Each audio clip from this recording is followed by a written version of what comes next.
What's good, YouTube? Crown Jewel from Crown Jewel Boxing.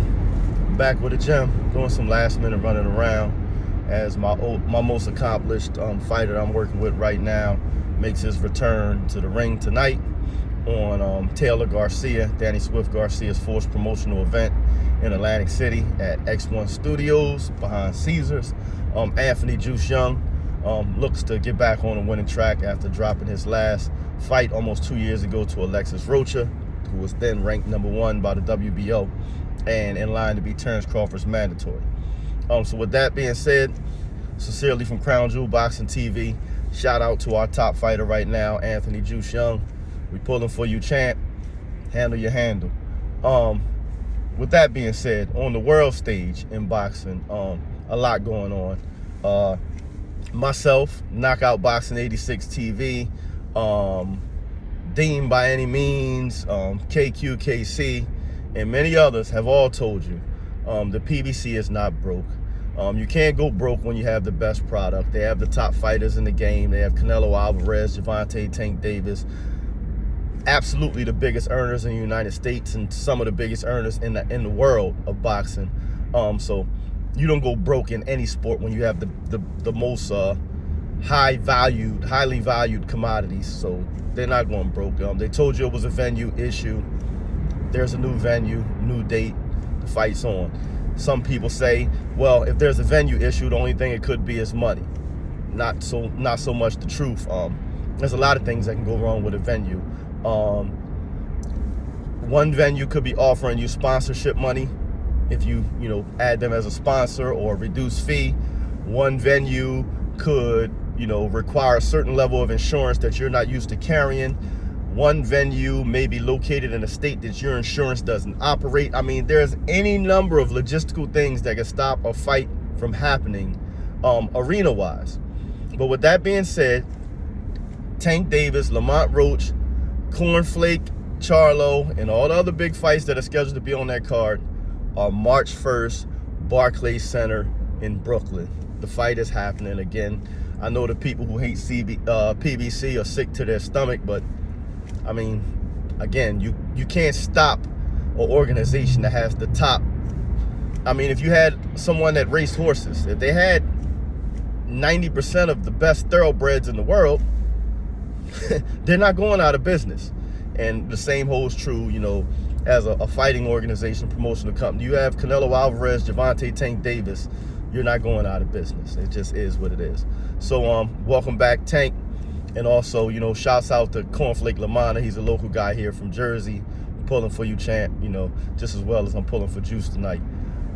He comes by, gives us rounds with Juice. Like, good guy. I've known him a long time, worked with him prior, not as a trainer, but, as my fighters fighting on his card. So, good guy. Also, Floyd Schofield, Shakur Stevenson. Shakur Stevenson being Jersey's brightest star, in my opinion, right now. Also very happy for him. Again, do I think it's a good fight? No, it's not a good fight.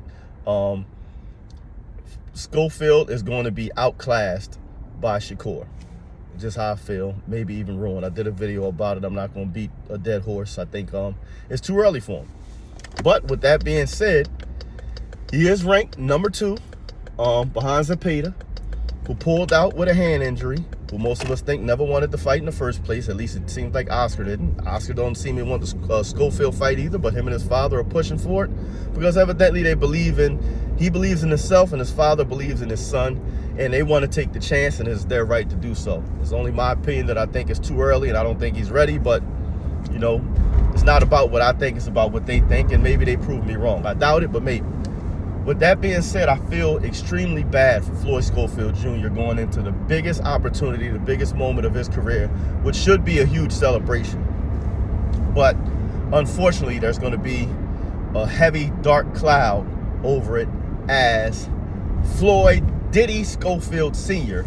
has a video leak that seemed to be home video footage of him beating his then, maybe still current, I don't know, girlfriend, repetitively, verbally abusing her, and just seemed to be in a jealous rage because he's referencing a date and saying you was my girl at that time. I don't know if he went through her phone and saw something he didn't like, or maybe she said, you know, she commented on social media. We all know, you know, how controlling he is with social media, being as though he operates his grown son's social media accounts. And she says, look, man, that was 2 years ago. That was back in 2022. Again, he wasn't having it. And it kind of verified to me something I felt, but I wouldn't publicly say because I didn't have enough evidence to support my claim. But he's a very insecure individual, and I think I have the evidence to support it at this point. That's why he wants to control Floyd's social media. That's why he wants to be present for every interview. That's why he doesn't really let Floyd talk. He cuts him off and talks over him. Even when Floyd does interviews by himself, he pops in, interjects, acts like he's busy, but still has to pop in and give his 2 cents. Why? Because he thinks, or he knows, that Floyd deserves a better trainer. He knows his girl deserves a better man. And because he's insecure in himself and feels that way about himself, he projects that on them. And the way he feels like he can hold on to them is simply by being controlling, manipulative, and in this video, abusive and aggressive. And again, Floyd Jr. is present at the end of the video, so he's actually seeing what's going on. He's all this talking he's been doing, prostituting himself out, being a thotty on any and every YouTube channel. He needs to, you know, use that same energy to come out and try to speak on what happened and apologize to not only that young lady that he abused in that video, but every young lady that had to watch that.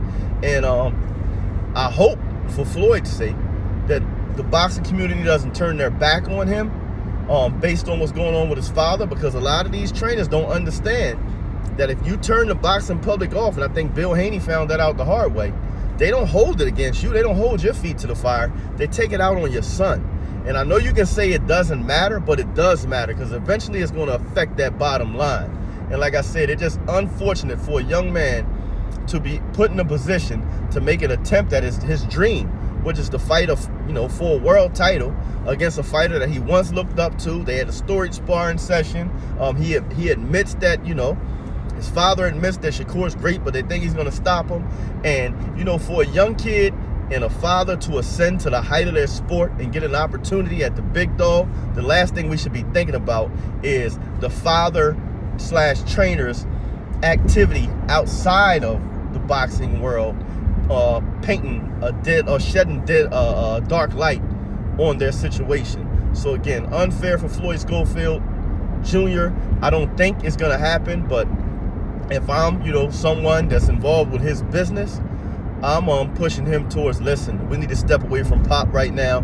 Let your dad take his time to handle his personal life and get that together, and bring you in somebody competent that can help you focus on the task at hand, because the Shakur Stevenson fight is going to be nothing like he's ever seen before. And like I said, I already think he's outgunned. I already think it's too early. I already think he has a chance to be ruined in the same fashion that Jeff Lacy was ruined against Joe Kawasaki. But it's even more. The uphill climb is even more steep. You know, the situation, the negative connotations in this fight are even more exacerbated with what's looming over his camp, with the video being released by his dad. And I want to see that same energy. I want him to get that same venom that Diddy's getting, because what he did in that video is just as egregious as what Diddy did in the Cassie video. He went from yelling at this woman, assaulting this woman, to showing concern for this woman, and then assaulting her further when he's not getting a reaction from her, when he's telling her to breathe and relax, after he put her in a position where she's not breathing, you know, normally, and she's hyperventilating because of the stress and physical pain that you've inflicted on her. That's like, you know, the parents that beat a kid for crying when they get beat. Like, you mad at this person for a situation that you created. So I mean, like, this dude has absolutely no control. Floyd Schofield Jr., I know that's your dad, you love him. I'm not saying completely get rid of him, but professionally, run for the hills, give him some time. He always talks about all this money he got, that he should have enough money to step away, get himself some help, go lay on somebody's couch, work out the issues you have within yourself, because they're affecting how you go about your business in life, and it's affecting the closest people to you. Also, somebody got to ask, and this is not the most important question, but it is a very important question. Who's the mole in their organization? That seemed to be a home video. How did the media or YouTube get hold of that home video? Did Floyd Jr., did he release it because he's tired of his pop? Did his girlfriend release it? Is there a lawsuit coming behind it? Are there criminal charges coming behind it? Like, a whole lot of questions need to be asked, but the number one, right now, if them getting to the bottom of what happened, there's a mole in the organization. Who released the tapes? And like I said, I've never been one to call him Mama Schofield or Mama Hofield or Auntie, none of that type of stuff. I don't stoop that low. You know what I'm saying? Like I always said, it's not personal for me. I just didn't like the way he conducted himself in front of a camera with regards to the boxing business. But now I can say I have no respect for that man at all. Can he be redeemed? Maybe, but it's going to take some work and some time. As of right now, I think boxing should turn their back on him. I think Floyd Jr. should give him some room, give him some distance, and tell him, listen, go collect and repair yourself, because you're severely broken and that needs to be adjusted. Because it's not going to stop here. Someone with those traits, it's going to pop up again. It's going to pop up in an even bigger moment and, impact Floyd Jr. negatively, even in a bigger way. So like I said, run for the hills, champ. I know that's your dad.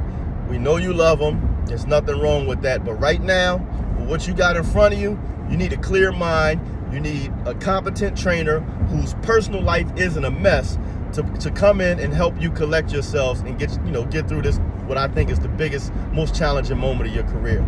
I'm not going to beat a dead horse. This is how I feel about it. Until next time, keep your hands up, your chin down, your ass off the floor. Peace.